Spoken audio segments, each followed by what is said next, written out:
MM Khan हत्याकांड को लेकर आरोप प्रत्यारोप का दौर और जोर पकड़ता जा रहा है। इस मामले में खुद पर आरोप लगाए जाने के बाद बीजेपी सांसद महेश गिरी सीएम केजरीवाल के घर के सामने धरने पर बैठ गए।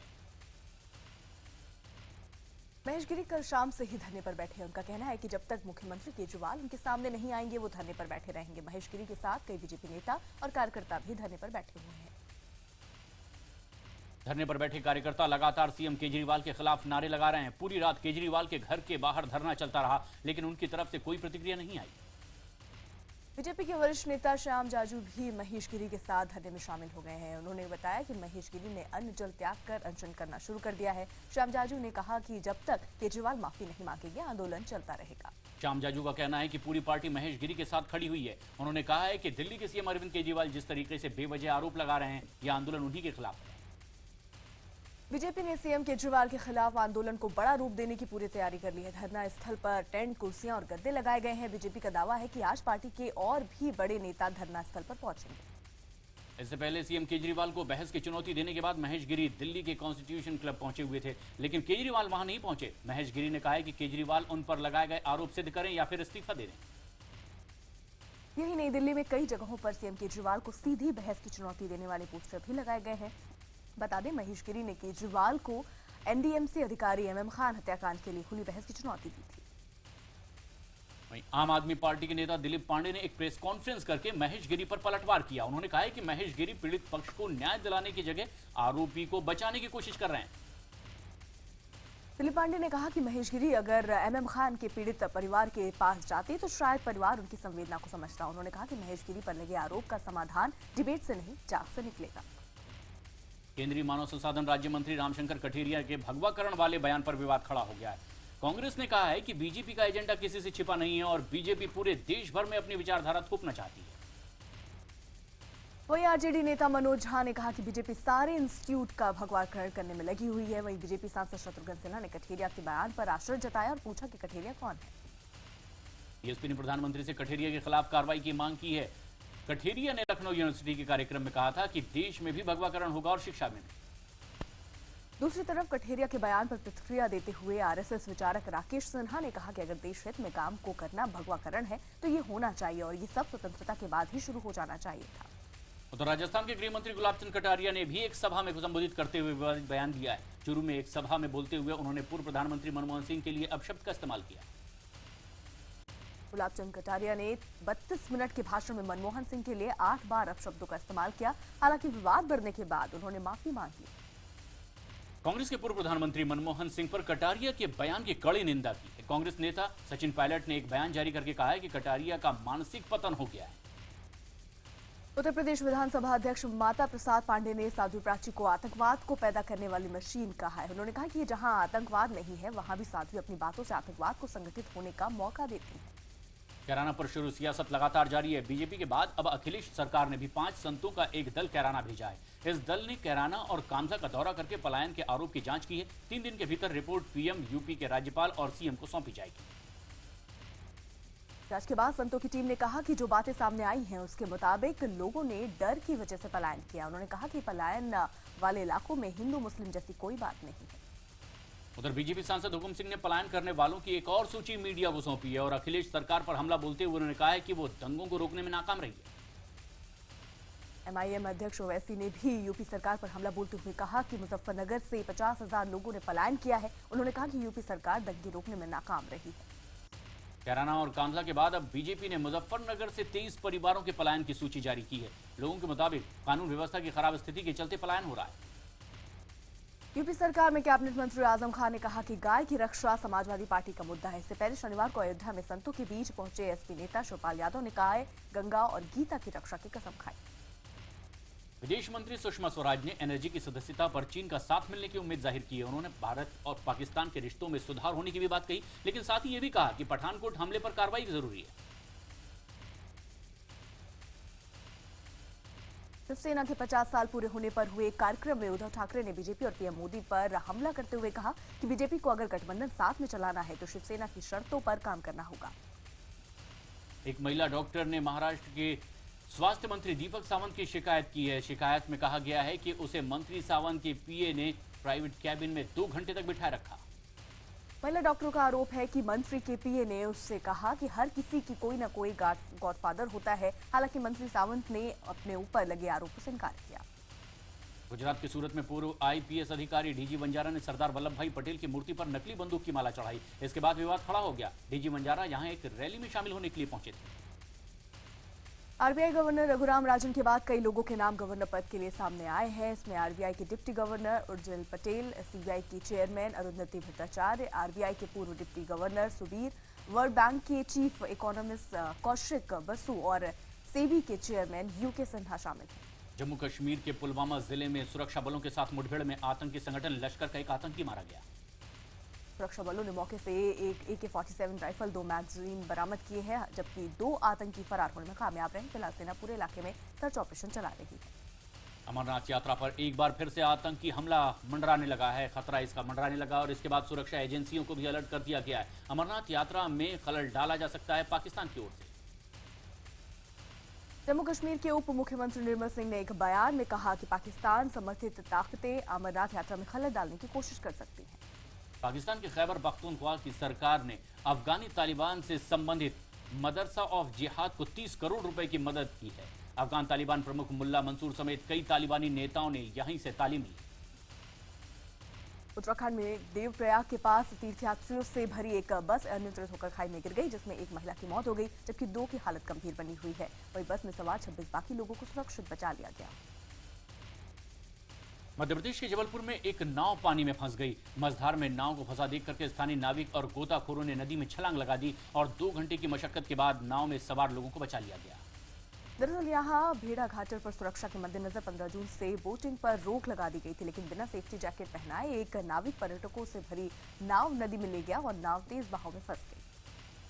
352 करोड़ के बीएमसी घोटाले में 4 और लोगों की गिरफ्तारी हुई है। कोर्ट ने चारों आरोपियों को 21 तारीख तक के पुलिस हिरासत में भेज दिया है। इससे पहले इस मामले में 10 और लोगों की गिरफ्तारी पहले ही हो चुकी है। बाबा सिद्दीकी की इफ्तार पार्टी में पूरा बॉलीवुड उमड़ पड़ा। सलमान खान, संजय दत्त, कटरीना कैफ, कबीर खान, बिपाशा बसु समेत तमाम सितारों ने पार्टी में शिरकत की। इसके अलावा पार्टी में हेलन के साथ सलीम खान, अपनी मां जरीना वाहब के साथ सूरत मंचोली, तुषार कपूर और कई नामी गिरामी चेहरे भी नजर आए। राजनीतिक जगत की भी कई जानी मानी हस्तियों ने इस पार्टी में हिस्सा लिया। इफ्तार पार्टी में पहुंची कटरीना कैफ ने सलमान खान के परिवार के साथ काफी वक्त बिताया। उन्होंने सलमान की बहन अर्पिता के बेटे आहिल को गोद में भी लिया। कटरीना और सलमान एक दूसरे से मिले और काफी देर तक दोनों के बीच बातचीत होती रही। सलमान खान इस पार्टी में नए लुक में नजर आए। सलमान नई हेयर स्टाइल के साथ साथ मूंछों में भी दिखाई दिए। बॉलीवुड और टेलीविजन सितारों की चमक इस वर्ष होने वाली रामलीला के मंच में दिखेगी। कई सितारे रामलीला के अलग अलग किरदार में होंगे। कलाकारों की पूरी फौज जुटाने का मकसद ज्यादा से ज्यादा लोगों को इस ओर आकर्षित करना है। प्रधानमंत्री नरेंद्र मोदी अंतर्राष्ट्रीय योग दिवस के मौके पर लोगों के साथ योग करने के लिए आज चंडीगढ़ जा रहे हैं। चंडीगढ़ में पीएम मोदी के योग के कार्यक्रम के लिए जोरदार तैयारियां की गई। अंतर्राष्ट्रीय योग दिवस की रिहर्सल के लिए राजपथ पर योग महोत्सव का आयोजन किया गया। इस योग शिविर में बाबा रामदेव ने हजारों लोगों को योग के गुण सिखाए। इस रिहर्सल में बाबा रामदेव गायक कैलाश खेर की धुनों पर लोगों को योग सिखाते नजर आए। एक तरफ कैलाश खेर गा रहे थे तो दूसरी तरफ रामदेव उनके गाने पर योग करते दिखाई दिए। योग रिहर्सल के इस कार्यक्रम में केंद्रीय मंत्री और बीजेपी सांसदों ने भी योग के गुर सीखे। बीजेपी सांसद मनोज तिवारी और मीनाक्षी लेखी हजारों लोगों के साथ योग करते नजर आए। बाबा रामदेव के इस योग महोत्सव में बच्चों ने भी बढ़ चढ़कर हिस्सा लिया है। बच्चों ने लोगों को स्टेज से योग के ऐसे ऐसे करतब दिखाए जिसे देखकर लोगों ने दांतों तले उंगलियां दबा ली। योग महोत्सव में वित्त मंत्री और जेटली, केंद्रीय मंत्री वेंकैया नायडू ने भी हिस्सा लिया। उन्होंने योग को घर घर तक पहुंचाने के लिए बाबा रामदेव की तारीफ की। योग दिवस को लेकर बड़ों में ही नहीं बल्कि बच्चों में भी खासा उत्साह देखने को मिल रहा है। और तो और माता पिता अपने 2 से 3 साल तक के बच्चों को योग सिखाना चाहते हैं ताकि उनका तन और मन स्वस्थ रहे। पाकिस्तान में भी अंतर्राष्ट्रीय योग दिवस की तैयारियां जोरों पर है। पाकिस्तान की राजधानी इस्लामाबाद में बच्चों ने योग किया। यहाँ योग करने के लिए भारी तादाद में बच्चे जुटे। मेरठ के तेरे हत्याकांड में तीसरी युवती के शव की पहचान कर ली गई है। युवती मेरठ की रहने वाली है और उसका नाम रिया बताया जा रहा है। फिलहाल पुलिस युवती के कथित पति को हिरासत में लेकर पूछताछ कर रही है। हालांकि हत्या के कारणों का अभी तक खुलासा नहीं हो पाया, लेकिन पुलिस के हाथ कुछ अहम सुराग लगे हैं। बता दें, मेरठ के नौचंद इलाके के शनिवार को एक दंपत्ति समेत एक युवती की निर्मम हत्या कर दी गई थी। दिल्ली से सटे फरीदाबाद में नकाबपोश युवक ने घर में घुस करके एक महिला के साथ रेप किया। आरोपी ने घर में मौजूद महिला की ननद को एक कमरे में बंद कर दिया और महिला के साथ रेप किया। फरीदाबाद के एक होटल में एक युवक की लाश मिली। युवक ने अपने सुसाइड नोट में पीएनबी बैंक के सर्किल हेड और चीफ मैनेजर पर परेशान करने का आरोप लगाया। छत्तीसगढ़ के राजनांदगांव में एक महिला अपनी 9 महीने की बच्ची के साथ ट्रेन के सामने कूद गई। दोनों की मौके पर ही मौत हो गई। महिला ने यह कदम क्यों उठाया, फिलहाल ये स्पष्ट नहीं हो पाया। रेप के आरोपों में घिरे गुजरात के वडोदरा के पारुल यूनिवर्सिटी के एमडी जयेश पटेल को बीजेपी से निकाल दिया गया है। जयेश पटेल अब भी पुलिस गिरफ्त से बाहर है। पुलिस को आशंका है कि आरोपी विदेश भाग सकता है और इसीलिए अब पुलिस उसके खिलाफ रेड कॉर्नर नोटिस के लिए अपील कर सकती है। जयपुर में एक और 3 साल के मासूम का अपहरण के बाद उसके साथ दुष्कर्म किया गया। बच्ची को नाजुक हालत में जयपुर के जेके लोन अस्पताल में भर्ती कराया गया, जहां बच्ची का ऑपरेशन करना पड़ा। बिहार के भागलपुर में पुलिस ने हथियार तस्कर गिरोह का भंडाफोड़ करते हुए 5 आरोपियों को गिरफ्तार किया है। पुलिस ने मौके से 36 पिस्टल भी बरामद की है। यूपी के सिद्धार्थनगर में अस्पताल में से एक बच्ची चोरी हो गई। चोरी की तस्वीरें यहां लगे सीसीटीवी कैमरे में कैद हो गई। पुलिस ने जांच के बाद मुकदमा दर्ज कर लिया। मुरादाबाद में 4 साल की उम्र के 2 बच्चों की कार में दम घुटने से मौत हो गई है। दोनों बच्चे एक ही परिवार के थे जो खेल खेल में कार के भीतर लॉक हो गए।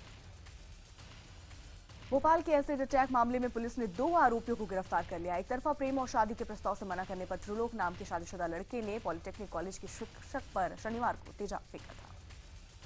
इलाहाबाद के नए यमुना पुल के टोल प्लाजा पर उस वक्त अफरा तफरी मच गई जब एक बाइक सवार 2 युवकों ने दूसरे बाइक सवार युवकों को रोक करके पीटना शुरू कर दिया। बाइक सवार युवकों ने दोनों युवकों को लात घूंसे और डंडों से जमकर पीटा। वहीं टोल कर्मियों ने जब बीच बचाव का प्रयास किया तो उन्हें भी पीटा गया। पूरा मामला 16 जून की शाम का है। बताया जा रहा है कि आगे बाइक से आने वाले दोनों युवक नशे में थे और पुल पर चलती बाइक से उन्होंने पान थूका था। पान की पीप के छींटे पड़ने से पीछे आ रहे 2 बाइक सवारों ने विरोध किया, जिससे नाराज होकर नशे में धुत बाइक सवारों ने दोनों युवकों की जमकर पिटाई कर दी। राजस्थान के सीकर में चोरी के आरोप में 2 युवकों के साथ मारपीट का एक वीडियो वायरल हुआ। इस वीडियो में कुछ लोग 2 युवकों को बेरहमी से डंडों से मारते दिख रहे हैं। ये वीडियो करीब 5 से 6 दिन पुराना है।